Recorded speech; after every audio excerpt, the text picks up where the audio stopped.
Hello. Hello, I've hit the button. So we always start off with a little joke just to lighten the mood.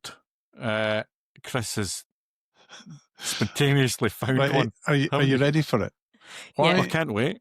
Why do you never see owls mating when it's raining? Don't know. Are you sure? Really sure. Because it's too wet to woo. See, that's why people come here. That's now, if you're magic people are here for, let's be honest. That is a YouTube short right there. That's what it is, you know. And in these troubled times, Chris, I'm glad that you're here with the joke. The internet is waiting. The internet. Thank you very much. I appreciate that. Okay, let's kick off. Boom.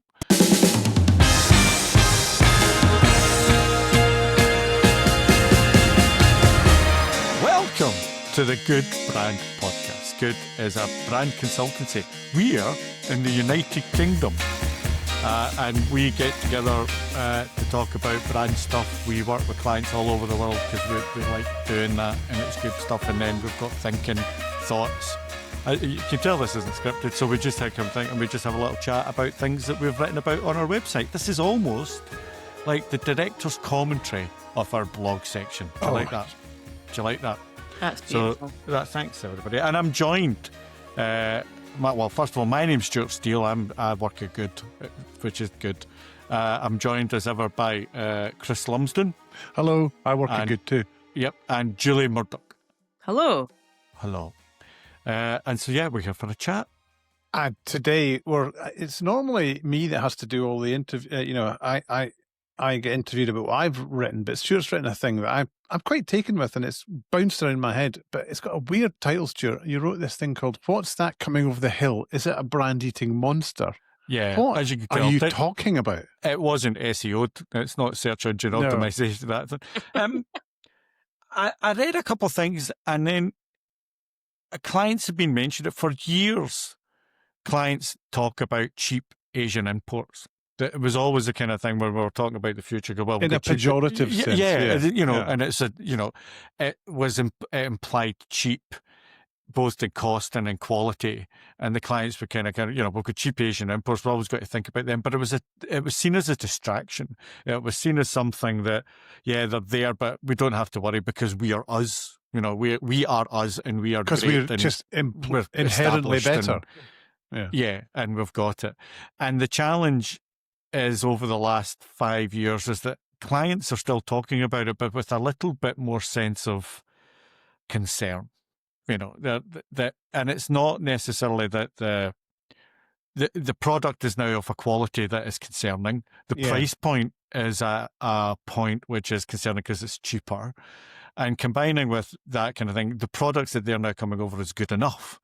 And what's interesting is that was still kind of there and it was thereabouts, it was fine. What's kind of interesting now is that if China have nailed manufacturing and have managed distribution, the next thing they seem to be learning from the West is brand. And you can see them starting to kind of flex some brand stories and trying to get into that market. And there's some examples of... well, we talk about BYD, don't we? It's kind of the current best example of a something that looks pucker in terms of brand coming from China, right? It looks excellent, and the quality of the stuff and the quality of the product's superb. And it is, it's I think it's an interesting thing. I think it's also exacerbated in Europe anyway. We were just talking to a client about this tariff situation as well has skewed and made it even harder, I think, with some of that stuff kept flooding into Europe at cheaper prices. It's difficult stuff that was intended for the US that may not end up there, but it just makes it even harder, right? Yeah, and these as I say in the article, they're building credibility. They're starting to tell stories, and what they're doing is making it harder for the end user, the buyers, to justify paying a premium. Because they're telling BYD are now well reviewed, they're smart, practical, well finished. They're all there. And so when they start telling that story and you look at the market, you kind of go, well, this is now a serious contender. It can't just be dismissed. It just can't be thrown away. And I think that's where that's a slightly different conversation, I think, than to what you've flagged, Chris, in terms of the tariffs, which hopefully is a current and in the grand scheme of brand life cycles, relatively short term problem. The bigger concern, or I guess for clients and businesses in the West, is what is, like you say, that if the if China's getting their brand nous together, then what does that mean? Where you don't, if, like you say, when quality is on a par and price is lower, and there's a story that's there that's credible and authentic, what do you have? What do clients have that are actually remain as differentiators? Well, before we get into and breaking all that down, is this something, Stuart, are we do you think there's been a shift? Are we seeing a shift in this way? Is this something that's more common in terms of that conversation? And even in the B2C, I mean, even in that, even with the couple, the one whiskey brand that we now work with, even they're kind of going, it's coming, it's there, and it's definitely more. Again, it was throwaway. It was a kind of like, yeah, it's coming, it's fine, everything else, but it's beginning. Whereas something was maybe a 1 minute conversation, going, yeah, and then there's these guys over here, this is, the competition over here. It's now becoming a 10, 15 minute, 20 minute conversation because, as I say in the article, there's a playbook happening, and you can see it even on brands that we're not like big brands like Hisense and everything else, but the playbook's the same across the board. They raise the quality, the quality, they undercut in price, and now the third part of this, which they've not all got yet, which is not got together, but then they're using brand to legitimize the offer. I think and I don't know if it was, in terms of in that order, because I think it's definitely, like you say, becoming a more frequent conversation and concern. But going back 15 years, we worked with a client in the B2B tech space who always at that point talked a lot about cheap Chinese alternatives, but that were inferior in terms of product quality. So the quality of the product, the consistency of the product, combined with the kind of reputation of our client's brand, was, they were quite dismissive of the Chinese alternatives. So they did the price bit first, but then caught up on quality, and it caused them a problem. They massively cut their grass. It's not a new problem, but it's becoming a much, like you say, the conversation is definitely becoming one that's more considered and less throwaway. So what is the solve? How do brands galvanize themselves against that? What are we saying here? That, I mean, it sounds that the brand eating monster is coming. They're all fucked. Yeah, I mean, I think it comes down to what's the differentiator. I don't think there's a lot of moats you can build around. There's not every category is going through that playbook. There's certainly some people that are, quality's been raised, price is undercut, but brand isn't coming to the fore. So I think as soon as there's blood in the water and the companies and the Far East kind of go, right, there is actually an opportunity. You get the sense that they're prodding and just kind of going, is this worth going for? Can we actually make big inroads? As soon as they feel they are big inroads, you start seeing spend on brand going up, legitimizing that offer. I think at the moment what you've got to do is make sure that your brand is ready and actually ready to fight it. So it's not a thing where you can rest on your laurels. I think you've kind of got to go, right, what can we do that they can't around the brand? So it might not even, we talked earlier on when we were prepping, first of all, better product. That would, continually innovating on the product. Innovation. There's probably other stuff around that, like what is the service we can offer? Is it set up? There's customer service, there's distribution, there's all that stuff that need to align to tighten up.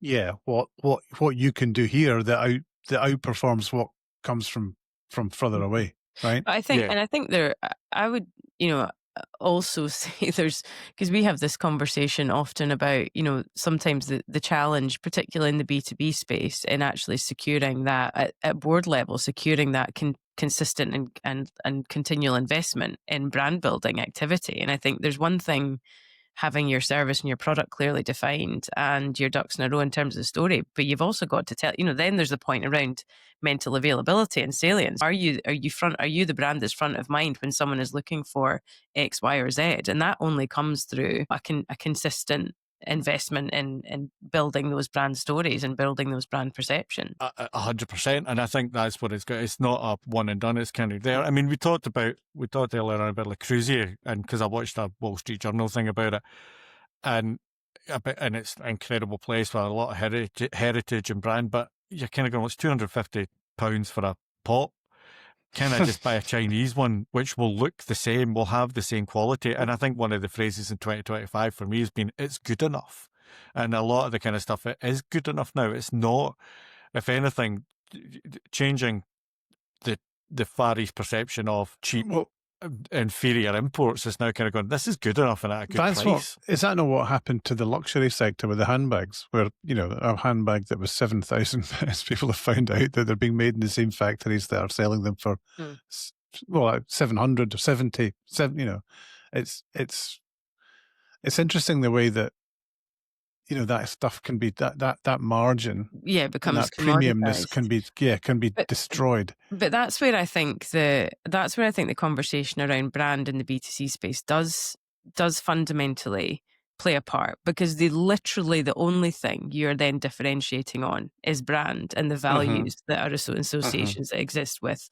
I could go and buy a knockoff scarcity Tiffany ring, but I want the experience of going into the store and getting the little blue box with Tiffany. I don't actually care about a Tiffany ring, but in theory, and it's those, that's where that heritage. So, and it's not. So your point is, it's the combination of other bits that make that whole experience important and valuable, and worth the money. I think if one of the definitions we have for brand is that it provides trust in a product for a customer.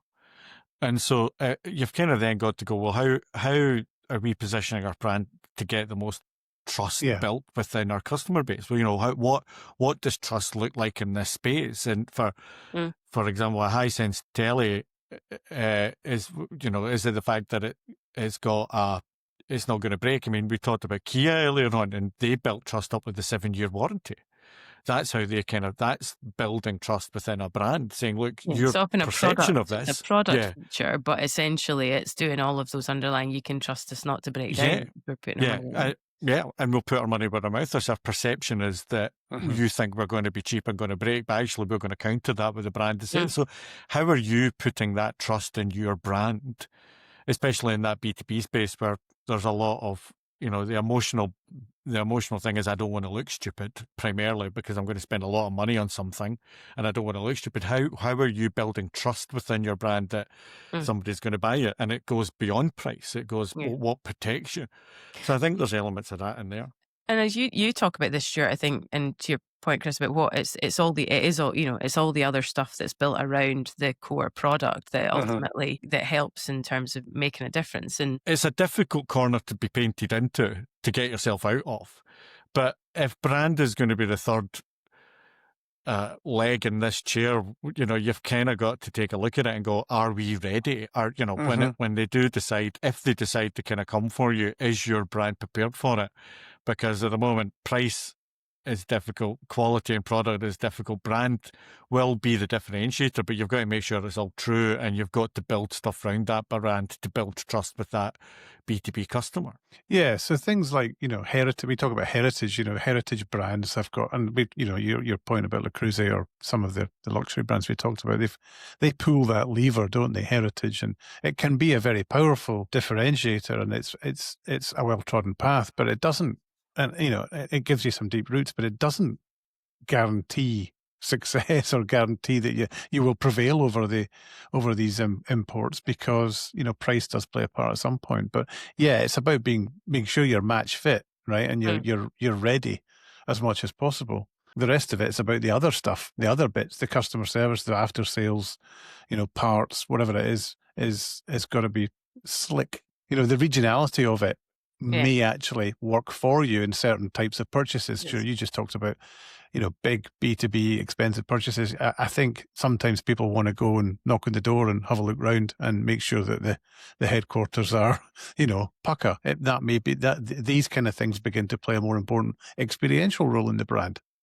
And I think just as to kind of build on that as well, we talked about the kind of the importance of trust and heritage, and from a brand perspective. And you've talked about the kind of the number of people that are involved in a B2B decision making process and how difficult kind of impacting or influencing change, particularly probably in the B2B, well, not necessarily particularly, but in the B2B tech space that we see, you know, that the risk of change or the risk of something fucking up as a result of somebody making a decision that changes something or adopting a new technology or whatever that may be, it's that kind of, how do I, you know, is this worth the risk of me getting fired in terms of, you know, somebody involved in that decision-making process? So that, the point being that kind of the trust element of a well-defined, a well-established, a well-trusted brand is presumably, you know, is a hugely important factor that can't be delivered with the same credibility as a cheaper, newer entrant to the market. Arguably.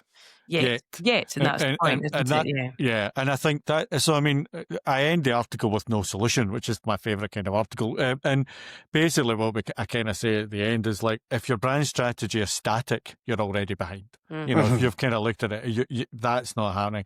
I would suggest that if you are leaning in heritage, that's going to be a challenge, because I do think it will, you know, there's how do you use that? I think the divide between us and them, because that's what it always, it's us and them, it's now level, and in some markets they're already playing better. So I think the kind of article basically sums up with the fact that you've just got to be aware of it at the moment. Have you dismissed it and just kind of waved it away because it will roar up behind you, you know? But how did you lose market share is probably, you know, slowly then quickly, you know, is probably where it goes. And I think it's just being ready for it, aware of it, and aware of it. There isn't a magic bullet to fix this. Do you think there are some industries that are more prone to it than others? Some brand areas? I honestly can't think of an exception, not that I've thought about it too hard, but I mean, the reason I asked that question is because you have been doing quite a lot of calls across different customer groups of ours and different sectors, and it's something, as you know, you mentioned it earlier, but you talk about it quite a lot. It comes up in areas that you didn't necessarily think it would be a, you know, I guess in some technical, you know, electronic-y type technical manufacturing space is probably the first space, because there's margin to be cut there, because there's lots and lots of parts that can be, you know, at play. But we're seeing it in other things. You know, you were talking. I have, without giving away names, I talked to somebody, say, how do you get over this? And they kind of go, that it's always about innovation. You know, we've got to just innovate out. And I think that's right. But I think, especially if you read the book about how Apple taught China how to manufacture recently, that innovation gap is very, very, very slim now. I mean, I think it's right. I think it's definitely an approach you can take. We've just got to have a better product. We've just got to innovate more. It's not copycat anymore. I think that's the interesting thing. They're not trying to copy things. They're trying to innovate as well, which for consumers will probably be great. Consumers, both B2B and B2C, that we benefit from that innovation competition. But I do think if you're a business, it's kind of, it's scary, and you've just got to make sure, you've just got to keep a closer eye on it. That's what our clients are doing. You know, they don't necessarily have an answer at the moment, but they're definitely keeping an eye on it. Yeah, and these broader geopolitical challenges are just at play, and they might not be there for a long time, but they're certainly disruptive, and they skew the market. So are we saying then that brand is not going to you know, investing in brand is not ultimately going to save you in this, but it can help galvanize you against some of the challenges because you're match fit effectively? Well, I think if your business is ready, if brand is the shield that you're hoping of trust to help protect your customers from making a wrong decision, I think you've got to invest in brand in that, because what you've then got to do is, like, it is a wrong decision to go with competitor and to continually invest in it. It's not a one and done. No, right? You can't, because they're always going to be there. And when I say competitors, the benefit of that competitor push is all against every competitor, not just one from the Far East, but at least there's just going to be more competition, because if they think that there's going to be margin to gain, as you say, Chris, I think they're going to come for you. And it's just making sure you're ready to say, look, you've got to trust us. You have to trust us because of this, because of that. You've got to have that ready. I think the danger is suddenly you wake up in the morning, you look at your, you look at your latest quarterly report, you see the market share's gone down maybe for the third time. This is the third quarter it's gone down. You go, wonder what that is. Then you're playing catch up, and that's going to be, that's an impossible place to be. So it's just making sure that you're out in front of it. Last week, Stuart, you said you were going to put this to the test because you'd ordered some lights from a Chinese website or something to see what the quality was like, and they were $4. Did they arrive? Oh no! The lights were good quality. They were Chinese. Yeah, they did arrive. I'm using them now. No, the lights were always good quality. Lights? Were they $4? No, they weren't $4. No, they definitely were not $4. Let's not go into price, right? So obviously he's trying to. Let's just say I saved some money. So even with the very big.